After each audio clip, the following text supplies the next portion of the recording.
지금 그 교회들을 향한 세상의 모습을 보면 참 마음이 참 먹먹해져 오는 것 같습니다. 교회가 정말 정부의 지침에 따라서 코로나19를 극복하기 위해서 많은 부분에 열심히 동참하고 노력하고 있음에도 불구하고 정부와 또 세상의 모습들은 오히려 교회를 핍박하는 것과 같은 모습으로 우리에게 다가오는 것 같습니다. 하지만 이러한 현상은 지금 이 시대에만 있는 것이 아님을 우리는 알 수 있습니다. 예수님께서 사역하셨던 그 당시, 또 사도들의 복음의 사명을 감당했던 그 초대교회 시기에도 이와 같은 일들이 많이 있었음을 우리는 알 수 있습니다. 그리고 그 이후의 시대에도 교회를 향한 세상의 핍박과 또 미움은 끊이지 않고 있음을 우리는 알 수 있습니다. 그러기에 이러한 현상은 새로운 것이 아니기 때문에 우리 성도님들께서는 너무 힘들어하지 않으셨으면 좋겠습니다. 그리고 믿음으로 이러한 시기를 잘 이겨낼 수 있으시기를 주님의 이름으로 소망드립니다. 아멘. 그래서 우리 주님께서는 우리를 세상의 빛으로 소금으로 두신 것 같습니다. 우리가 잘 알고 있듯이 마태복음 5장 16절 말씀에 보면 이같이 너희 빛이 사람 앞에 비치게 하여 그들로 하여금 너희의 착한 행실을 보고 하늘에 계신 너희 아버지께 영광을 돌리게 하라라는 말씀이 있지 않습니까? 이럴 때일수록 우리가 더 하나님의 자녀답게 믿음의 삶의 모습을 실천함을 통해 세상 사람들이 역시 예수를 믿는 그리스도의 자녀들은 다르구나 라는 걸 느끼며 그들로 하여금 오히려 하나님 앞에 그들이 온전히 무릎 꿇게 하는 그러한 모습들이 있기를 소망합니다. 오늘 본문의 말씀은 요한복음 14장 말씀부터 이어지는 예수님께서 십자가에 돌아가시기 전까지 제자들을 향하여 가르치셨던 그 마지막 가르침의 말씀이고요. 오늘 본문의 말씀이 16장이 끝부분으로 다다르고 있는 그러한 말씀입니다. 13장 24절에서 예수님께서는 예수를 믿는 그리스도인 제자들에게 새 계명을 주셨죠. 새 계명을 너에게 주노니 너희가 서로 사랑하라. 내가 너희를 사랑한 것 같이 너희도 서로 사랑하라 라고 말씀하셨습니다. 그러면서 14장으로 넘어가셔서 예수님이 뭐라고 말씀하십니까? 내가 곧 길이요 진리요 생명이다. 길이요 진리요 생명이신 그 예수님을 말씀하고 있습니다. 그리고 15장으로 넘어가서는 나는 참 포도나무요 말씀하시죠. 참 포도나무신 예수님을 통해 그 관계에 대한 말씀을 이야기하고 계십니다. 하나님과 예수님의 관계, 또 예수님과 우리와의 관계, 또 예수님과 세상과의 관계, 우리와 세상과의 관계가 어떤 모습 속에 있는가를 15장에서 말씀해 주고 있고요. 그것과 더불어 우리에게 성령, 보혜사를 보내주실 것에 대해서 말씀을 하고 있습니다. 그러면서 16장으로 넘어가서 우리에게 오실 그 보혜사, 성령님께서 어떤 일을 하시는가에 대해서 말씀을 하고 있고요.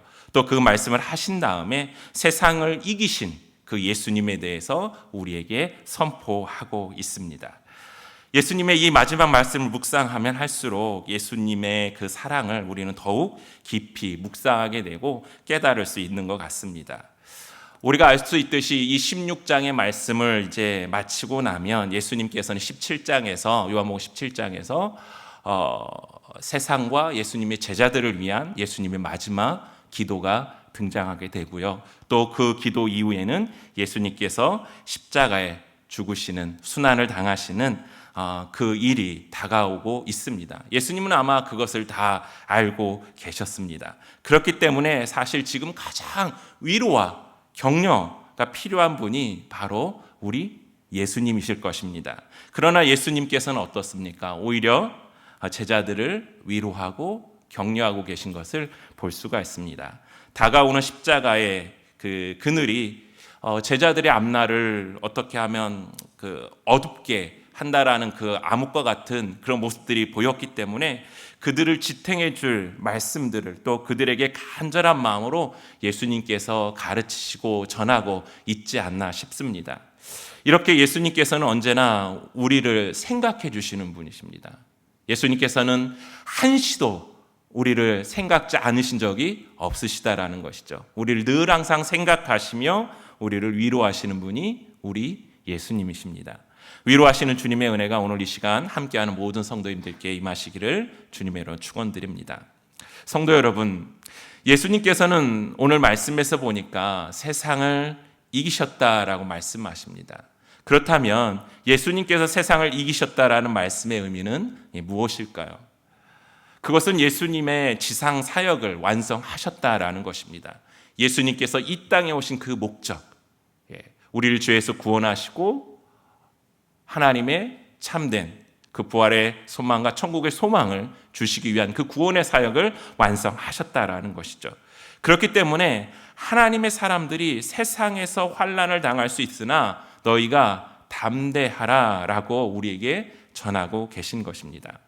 오늘 말씀을 묵상해 보면서 예수님께서 세상을 이기신 승리를 통해 우리에게 약속하신 은혜가 있는 것을 우리는 바라보게 됩니다. 그렇다면 이 시간 그 은혜가 무엇인지를 함께 살펴보며 주님의 그 위로하심과 그 충만한 은혜가 함께하기를 소망합니다. 세상을 이기신 그 주님의 그 약속하신 은혜를 바라볼 때 첫 번째 주시는 은혜는 무엇이냐면 기쁨의 충만함이다라고 볼 수가 있습니다. 우리가 읽지는 않았지만 16장을 이렇게 살펴보면 예수님께서 우리에게 기쁨에 대한 말씀들을 하고 있는 것을 바라보게 됩니다. 예수님께서는 이제 예수님의 사역이 마무리되면서 예수님께서의 십자가에 고난을 당하시고 또 십자가에 못 박혀 죽으실 것을 말씀을 하고 계시죠. 그것에 대비해서 제자들이 당할 고통과 아픔과 슬픔들에 대해서 이야기를 하고 계십니다.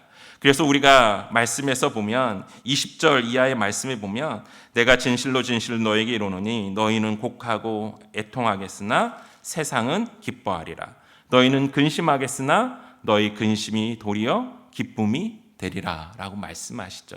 세상의 기쁨은 무엇입니까? 종교 지도자들, 예수님을 반대했던 사람들이 예수님을 어떻게 해요? 십자가에 못 박혀 죽게 하죠. 그것으로 그들은 끝났다고 생각하고 그들이 승리했다 생각할 것입니다. 그것이 그들에게 기쁨이라고 이야기합니다. 그러나 그것은 그들에게 기쁨이 아닙니다. 오히려 도리어 우리에게 그 기쁨의 은혜가 있다라는 것을 말씀하고 있다라는 것이죠. 그러면서 여자가 해산하는 그 모습을 예를 들어 말씀을 하고 계십니다.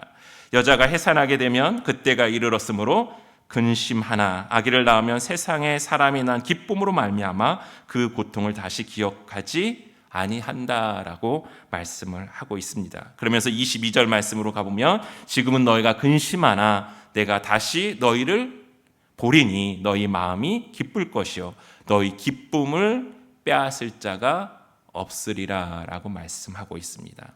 즉 슬픔이 있지만 근심이 있지만 지금의 그 슬픔과 근심이 변하여 너희에게 기쁨이 될 것이다 라고 말씀하십니다. 그리고 주님을 통해 우리에게 주신 그 기쁨을 빼앗을 자가 없을 것이다 라고 주님께서는 우리에게 선포하고 계십니다. 주님은 그들에게 슬퍼하며 근심하는 시간이 있을 것이라고 말씀합니다. 하지만 그 시간은 어떻게 된다고요? 지나간다라는 것이죠. 그 시간이 지나가고 기쁨이 있을 것이다 라고 우리에게 말씀을 하고 있습니다. 그 약속은 너희의 근심이 도리어 기쁨이 되고 그 기쁨을 빼앗을 자가 없다라는 것입니다. 사랑하는 성도 여러분, 상황과 환경이 또 고통과 아픔 가운데 계십니까? 코로나19를 우리가 지나면서 정말 많은 일들이 우리에게 있는 것 같습니다. 생활의 제약들도 있고요. 또 우리가 함께 모여 예배하는 것에도 제약이 있고요. 또 오히려 이러한 코로나라는 것을 이유로 교회의 예배 활동들을 이렇게 감시하고 또 못하게 막으려는 그러한 불순한 의도도 있는 것 같습니다. 그러나 우리가 이러한 직면에 있는 것만 바라보지 말고 그 너머를 우리가 봤으면 좋겠습니다. 오히려 이러한 일들을 통해서 하나님께서 우리의 내면의 그 믿음을 더욱더 강건케 하시는 줄 믿습니다. 그래서 그 믿음을 통해 우리가 하나님의 그 기쁨으로 나아갈 수 있는 저와 여러분 되시기를 주님의 이름으로 축원을 드립니다. 우리가 코로나19로 인하여 몸과 마음이 지쳐가고 내 영혼이 나약해진 듯한 마음이 있을지라도 세상을 이기신 예수님을 바라보시기 바랍니다. 세상을 이기신 예수님께서는 우리에게 지금의 상황이 오히려 기쁨이 되게 하실 거라 믿습니다. 고난과 슬픔이 기쁨이 되게 하시는 그 기쁨이 충만하길 소망합니다. 더 나아가 주님께서는 구하고 그리하면 받는 그 기쁨을 우리에게 약속하고 계십니다. 23절과 24절 말씀입니다. 16장 그날에는 너희가 아무것도 내게 묻지 아니하리라. 내가 진실로 진실로 너희에게 이르노니 너희가 무엇이든지 아버지께 구하는 것을 내 이름으로 주시리라 말씀하십니다. 그리고 더 나아가 지금까지는 너희가 내 이름으로 아무것도 구하지 아니하였으나 구하라 그리하면 받으리니 너희 기쁨이 충만하리라 말씀하십니다. 사랑하는 성도 여러분, 구함에 기쁨이 있으십니까? 아멘이십니까? 받음에 기쁨이 있으십니까? 아멘. 우리 하나님께서는 구함으로 우리에게 응답하셔서 그것이 너희에게 기쁨이 충만하게 되리라라고 말씀하셨습니다. 예수님께서 이 말씀을 하셨던 이유는 무엇일까요? 지금까지는 너희가 내 이름으로 구하지 아니하였으나 구하라 라고 말씀하신 것은 하나님과 우리와의 관계에 대해서 다시 한번 말씀해 주고 있는 것입니다. 우리가 하나님 앞에 나아가 구할 수 있는 것은 하나님의 자녀됨의 특권입니다. 그렇지 않습니까? 하나님의 자녀가 하나님 앞에 나아가 온전히 하나님께 구할 수 있는 것입니다. 그리고 그것을 구할 때 하나님께서 어떻게 약속하십니까? 구하는 것을 받을 것이다 라고 말씀하고 있습니다. 이것이야말로 우리에게 참된 기쁨이 되는 것이죠. 어느 누구가 하나님께 담대히 나아가 구하고 그 구하는 것마다 받음으로 기쁨이 충만할 수 있겠습니까? 우리 예수님께서 우리를 위해 십자가에 죽으시고 그 구속사의 구원의 완성을 하셨기에 우리가 예수님의 그 보혈의 피로써 구원받고 하나님의 자녀가 됐기 때문에 구할 수 있는 그 특권과 구함으로 받을 수 있는 그 기쁨의 충만한 은혜를 주님께서 우리에게 허락해 주신 줄 믿습니다. 그러기에 우리가 이 시대 속에서 정말 이 세상을 향해 또 우리의 믿음의 영적인 모습을 향해 간절히 구할 수 있는 그 은혜가 있기를 소망합니다. 그리고 그 구함으로 응답하시는 하나님의 그 기쁨의 충만함을 누릴 수 있는 저와 여러분 되시기를 주님의 이름으로 축원드립니다. 이것이 세상을 이기신 우리 주님의 승리의 약속임을 기억하시길 바랍니다. 두 번째는 무엇입니까? 바로 사랑입니다. 주님께서는 사랑으로 우리와 함께 하신다고 약속을 하고 계십니다. 16장 27절에 보면 이는 너희가 나를 사랑하고 또 내가 하나님께로부터 온 줄 믿었으므로 아버지께서 친히 너희를 사랑하심이라 라고 말씀하고 있습니다. 예수님께서 오늘 이렇게 제자들에게 여러 가지 비유들과 간접 이 어법들을 통해서 마지막 이 고별 말씀을 하고 계신 이유가 어디 있을까요? 그것은 임박한 그 환난 앞에서 그들에게 희망을 주시고 또 그들을 잘 무장시켜서 그들이 말씀 앞에 온전히 순종하게 하기 위함임을 믿습니다. 주님의 말씀들은 시간이 지나면서 그 뜻이 분명해질 것입니다. 예수님께서는 결정적인 순간에 제자들이 주님의 들은 그 말씀들이 생각나기를 원하셨을 것입니다. 그리고 그 말씀에 그들이 온전히 반응하기를 원하셨다라는 것이죠. 예수님이 사역하시는 동안에는 예수님께서 인간과 하나님 사이에 그 통로가 되어 주셨습니다. 많은 사람들이 예수님의 그 기적을 보고 예수님을 쫓기도 했습니다. 또 어떤 사람들은 예수님의 그 가르침을, 또 어떤 사람들은 하나님의 그 말씀 앞에 죄 사함을 얻고자 예수님께 나왔습니다. 예수님은 자신이 부활하신 후에는 친히 인간과 하나님 사이에 있는 영원한 다리가 되어 주실 것을 또 약속하셨습니다. 또 예수님은 그 약속을 지키셨고 그것을 위해 나아가셨음을 믿습니다. 이렇게 우리가 아버지께 막힘없이 나아가고 우리가 아버지께서 우리를 반겨주시는 그 관계를 예수님은 이것을 바로 사랑이다라고 부르셨습니다. 여러분, 우리는 세상을 이기신 예수님 때문에 은혜의 보좌 앞에 담대히 나아갈 수 있음을 믿습니다. 히브리서 4장 16절 말씀에 유명한 구절의 말씀이 있죠. 그러므로 우리는 긍휼하심을 받고 때를 따라 돕는 은혜를 얻기 위하여 은혜의 보좌 앞에 담대히 나아갈 것이다 라는 말씀입니다. 예수님께서는 세상을 이기심을 통해 하나님의 그 사랑을, 우리를 향한 하나님의 그 사랑을 확증하셨습니다. 그리고 그 사랑 속에서 우리와 함께 하신다고 말씀을 하고 계십니다. 사랑하는 성도 여러분, 우리의 날마다의 삶 속에서, 매 순간 속에서 사랑으로 함께 하시는 우리 하나님, 그 예수님의 그 사랑을 느끼십니까? 우리는 우리의 삶 속에서 사랑으로 함께 하시는 그 예수님의 사랑과 은혜를 늘 항상 느껴야 됨을 믿습니다. 그것이 세상을 이기신 하나님께서 우리에게 주시는, 예수님께서 우리에게 주시는 은혜라는 것입니다. 세 번째는 바로 평안입니다. 오늘 우리가 읽은 본문의 말씀이죠. 이것을 너에게 이르는 것은 너희로 내 안에서 평안을 누리게 하려 함이다 라고 말씀을 하고 있습니다. 세상을 이기신 주님께서 우리에게 약속하신 은혜, 평안입니다. 평안. 이 평안은 로마서 5장 1절에서 언급하고 있는 하나님과의 사이에서 누리는 화평만이 아니라 내면의 평안까지도 말하는 것입니다. 혼란스럽고 또 적대적인 세상에 살면서도 우리는 평안을 누릴 수 있다라는 것이죠. 이 평안은 허상이 아닌 실제적인 것이다라는 것입니다. 이 내면의 평안은 그러나 조건적입니다. 어떠한 조건이 있습니까? 오직 예수 그리스도를 통해서만 얻을 수 있다라는 것입니다. 이 평안은 세상의 어떠한 것으로도 얻을 수 없습니다. 오직 예수 그리스도로만 우리가 얻을 수 있는 것이 이 평안입니다. 예수님께서는 제자들에게 마지막 말씀으로 평안하라라고 말씀하십니다. 그리고 그 평안으로 그 절정에 이르게 되는 것을 보게 되죠. 이것을 너에게 이르는 것은, 이 말씀을 통해서 우리가 알 수가 있죠.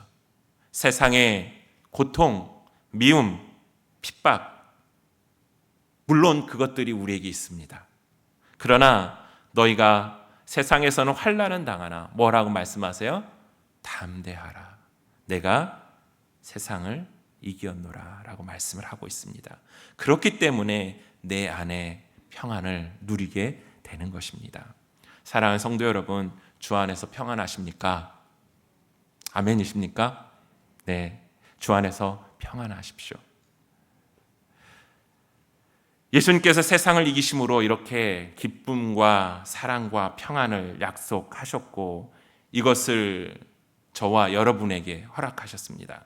그렇다면 지금 주님이 주시는 그 기쁨, 그 사랑, 그리고 이 평안이 내 안에 있어 정말 그것을 온전히 누리고 살아가고 있는가, 우리가 그것을 한번 점검해 보아야 되지 않을까요? 어떻습니까? 기쁨이 있으십니까? 하나님의 사랑이 함께하고 있음을 느끼십니까? 평안이 있으십니까?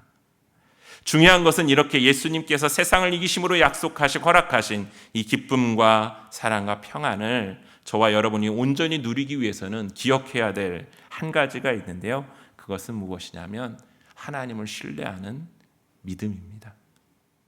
이 믿음을 통해 기쁨이 기쁨되게, 이 사랑이 사랑되게, 평안이 평안되게 한다라는 것이죠. 하나님의 약속을 신뢰하는 이 믿음이 없으면 기쁨이 없어집니다. 사랑이 없어집니다. 평안이 흔들리게 되는 것입니다. 예수님께서는 제자들에게 그리고 저와 여러분에게 기쁨으로 인내하고 또 사랑으로 함께 하시는 주님을 바라보며 승리하고 평안 가운데 사는 그 법을 우리에게 보여주셨습니다. 아무도 빼앗지 못하는 이 기쁨, 또 함께 하시는 하나님을 경험하고 그 하나님의 사랑을 느끼는 그 평안함, 또 그 평안함 가운데 담대함으로 일어서 나아가는 우리의 믿음. 삶이 무너져 내릴 때 이 기쁨과 또 사랑과 평안이야말로 우리를 지탱해 주는 하나님의 은혜이며 선물입니다. 하지만 통장에 아무리 돈이 많이 있어도 그것을 쓰지 않으면 어떻습니까? 아무런 소용이 없겠죠? 네. 바로 이 기쁨과 사랑과 평안도 마찬가지입니다. 이 세 가지 은혜는 우리에게 아까 말씀드린 것처럼 하나님을 신뢰하는 그 믿음을 요구하고 있다고 말씀드렸습니다. 하나님의 약속을 신뢰하지 못하면 기쁨도 사랑도 평안도 우리에게 있을 수 없다라는 것이죠. 여러분, 하나님을 신뢰하는 믿음으로 나아가십시오. 예수님께서 세상을 이기시고 또 이루신 모든 것을 믿고 깨닫는 시간 되기를 소망합니다. 그 믿음을 위해 성령님을 의지하고 이 시간 우리가 또 간절히 기도하기를 소망합니다. 믿음을 통해 세상을 이기신 예수님께서 아무도 빼앗지 못하는 그 기쁨과 또 사랑으로 함께해 주시고 또 누림으로 세상을 향해 복음의 선한 영향력을 끼쳐 코로나19로 인해 몸과 마음 그리고 영혼까지 지쳐있는 모든 사람들에게 힘이 되어주는 주님의 자녀들 되시기를 주님의 이름으로 축원드립니다. 그래서 더욱더 우리가 하나님의 선한 영향력 가운데 이 땅 가운데 빛, 그 소금, 그 사명이 무엇인지를 깨닫고 이 코로나19를 잘 극복해낼 수 있는 성도님들 되시기를 주님의 이름으로 축원드립니다.